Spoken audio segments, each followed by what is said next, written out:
Nagbigay babala sa publiko ang mga otoridad ng Thailand dahil umabot na sa unhealthy level o hindi ligtas na antas ang polusyon sa Bangkok, kung kaya't pinayuhan na rin nila ang mga empleyado ng gobyerno sa kabisera na mag-work from home sa susunod na 2 araw.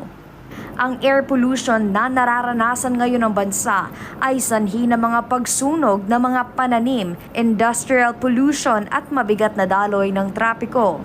Ayon kay Prime Minister Srettha Thavisin, ang pagsunog ng mga pananim ang siyang pangunahing dahilan sa likod ng pagtaas. Subalit, ang halos kwarter ng polusyon ay nagmumula sa mga sasakyan.